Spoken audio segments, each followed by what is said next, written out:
கிறிஸ்துவுக்கு அன்பானவர்களே, இந்த நாளுக்காக ஸ்தோத்திரம். கட்டளை கொடுத்து பார்த்து வருகிறோம். இந்த நாளில் தானியேல் 2ஆம் அதிகாரம் 12:13 19 வரை நீங்கள் வாசித்து பார்த்தீங்கன்னா, அங்கே தானியேலை அவனுடைய தோழரையும் அவர்களை கொலை செய்துக்கு அவர்களை என்ன பண்ணினான், அந்த தேசத்தில் இருக்கிற ஞானிகள் எல்லாத்தையும் கொலை செய்துக்கு ராஜா கட்டளையிட்டாங்கன்னு சொல்லி. அப்போ ஞானிகளில் ஒருத்தன் தானியேலும் இருந்தான், தேவ பிள்ளைகளே. அப்போ இந்த ஞானிகள்னால் சாஸ்திரிகள், ஞானிகள் ராஜாவுக்கு ஆலோசனை சொல்லுறது இவங்க தான். ராஜா ஒரு சொப்பனம் அவருக்கு வெளிப்படுது. அப்போ அவன் சொல்லுகிறான், என் சொப்பனத்தை சொல்லணும், அர்த்தத்தை சொல்லணும் என்று சொல்கிறான். இப்படி சொல்லாத யாரையும் கொலை செய்யும்படி கட்டளை எடுக்கிறான். அங்கே எல்லாத்துக்கும் கட்டளை எடுக்கிறான். அங்கே நாட்டில் உள்ள மந்திரவாதி, சாஸ்திரிமார் எல்லாம் ஆலோசகர்கள், முக்கிய ஆலோசகர் யாரெல்லாம் இருக்கிறா அவர்கள் எல்லாம் கொலை செய்யும்படி கட்டளை எடுக்கிறான். இது தானியேலையும் தானியேலுடைய தோழரையும் கொலை செய்துக்கு தேடினார்கள் என்று வேதத்தில் பார்க்கிறோம். இந்த கட்டளை தேவ பிள்ளைகளை, இது தானியேலுக்கு வந்தவுடனே தானியேல் என்ன பண்ணுகிறான், தேவ பிள்ளைகளை தேவ சமூகத்தில் தன் தோழரோடு கூட கூடி தேவ சமூகத்தில் ஜெபிக்கிறான். இந்த வார்த்தை கேட்டுக்கொண்டு இருக்கிற தேவனுடைய பிள்ளைகளே, நாட்டில் எத்தனையோ தேவையில்லாத கட்டளைலாம் வருகிறது, சட்டம் வருகிறது, தேவ பிள்ளைகள் தேவையில்லாத பிரச்சனை எல்லாம் வருகிறது.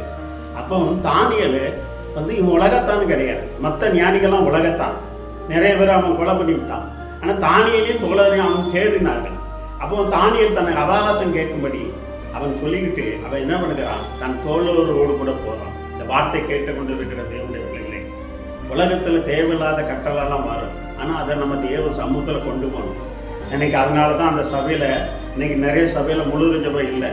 தேவ பிள்ளைகளை என்னென்ன உங்கள் ஏரியாவில் என்னென்ன கட்டளை தேவையில்லாத கட்டளை இருக்கிறது, அரசாங்கத்தினால் தேவையில்லாத என்ன கட்டளை வந்திருக்கு அதெல்லாம் பார்க்கணும். தேவையில்லாத சட்டங்கள் கட்டளை என்ன வந்திருக்கு அதெல்லாம் பார்த்து உங்கள் இருக்கிற ஏரியாவில் நீங்கள் உங்கள் சபையில் தேவ சமூகத்தில் கொண்டு போகணும். தன் தோழரோடு கூட வாலிபராக கூடலாம், வாலிப பெண்களாக கூடலாம், பெண்களாக கூடலாம், அதை தேவ சமூகத்தில் கொண்டு போகணும்.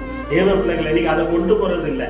இதுக்காகவே முன்னால் தேவைக்காக முன்னால் முழு ஜபம் இருந்து தேவ பிள்ளைகளை ஒவ்வொரு காரியங்கள், ஒவ்வொரு பிரச்சனை, ஒவ்வொரு கட்டளைக்காக ஜபம் பண்ணாங்க. இன்றைக்கி அந்த முழு ஜபம் இல்லை, அரவு ஜபம், அச்சிப்பு போற்று ஜபம் ஆகிப்போச்சு. தேவ பிள்ளைகளை முன்னால் முழு ஜபம் தான் காலையில் 4 மணி வரை 5 மணி வரை இருந்தது. அப்புறம் என்னாச்சு, 12 மணி ஆச்சு. இப்போ 9 மணிக்கு இது ஒரு முழு ஜபம். என்ன, இதுக்கு நீ சர்ச்சை போட்டுட்டு வீட்டிலே ஜபிக்கலாம். தேவ பிள்ளைகளே, அதனால தான் பிரச்சனைகள், போராட்டம் நிறைய வருகிறது. தேவ பிள்ளைகளே, ஒன்று ஆராதனை பண்ண விட மாட்டேக்கான், ஜபிக்க விட மாட்டேக்கான். தேவ பிள்ளைகளே, அங்கே சுவிசேஷம் அறிவிக்க விட மாட்டேன். காரணம் தேவையில்லாத காரியங்கள், சட்டங்கள்லாம் வருது. காரணம் என்ன, தேவ பிள்ளைகள் அந்த தேவ சமூகத்தில் கொண்டு போய் தேவ திறப்பில் நிற்கணும்.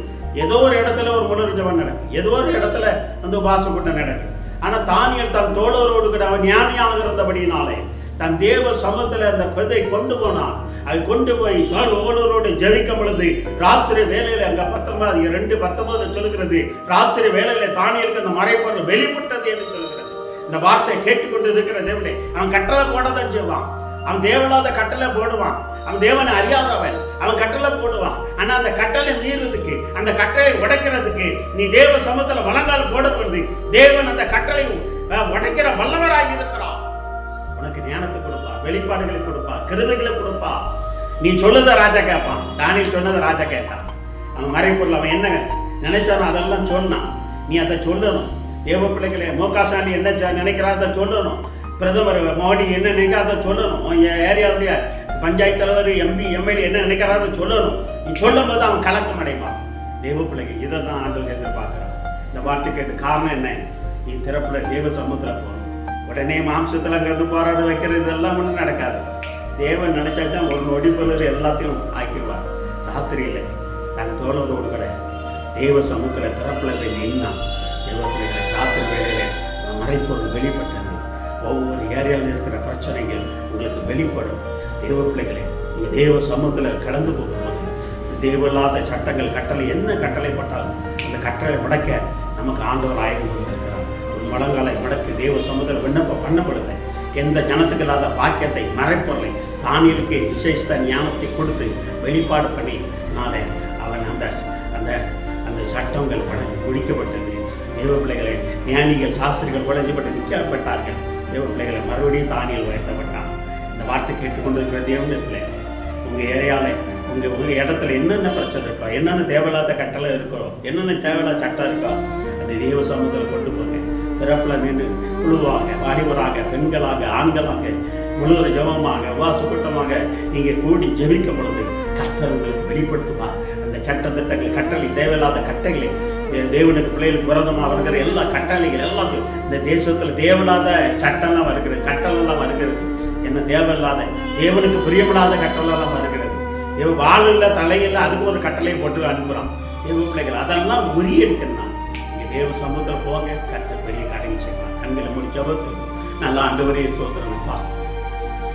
எல்லா ஞானிகளையும் அப்போ கொலை செய்யறதுக்கு கட்டளையிட்டான் என்று சொல்லி பார்க்குறோம்ப்பா. ராஜா ஆண்டவரே அப்பா அந்த கட்டளையை உடைக்கிறதுக்காகவே தானியலும் தன் தோழரும் தன் அப்பா நம்முடைய சமூகத்தில் திறப்பில் நின்றார்கள்.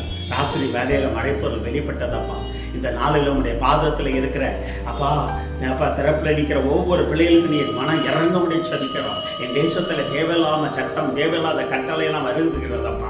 ஆண்டவரே சோத்திரம். ஆளுஇல்லை, தலையில்லை, அதுக்கெல்லாம் கட்டளை வருகிறதப்பா. அந்த கட்டளையை எல்லாம், அந்த சட்டங்கள் எல்லாம் கட்டளையெல்லாம் முறியடிக்க முடியாது. உலகத்தில் வருகிற ராஜா, உலகத்தானுடைய வருகிற கட்டளையெல்லாம் முறியடிக்க முடியாது. நீ நம்முடைய பிள்ளைகளுக்கு வெளிப்படுத்த முடியாது சொல்லுங்க. அப்படி செய்கிறதுக்காக சோதரம் என் நாம மயமப்படுறேன். வழிகாலத்தின் ஆசீர்வதி இயேசுவின் நாமத்தால் ஆசீர்வதித்து ஜெபம் நல்ல தம்பி. God bless you. தானியேலை போல தன் தோழரோட தரப்புல நின்னுங்க. எல்லா கட்டளையும் ஆண்டு மாற்றுகிறது.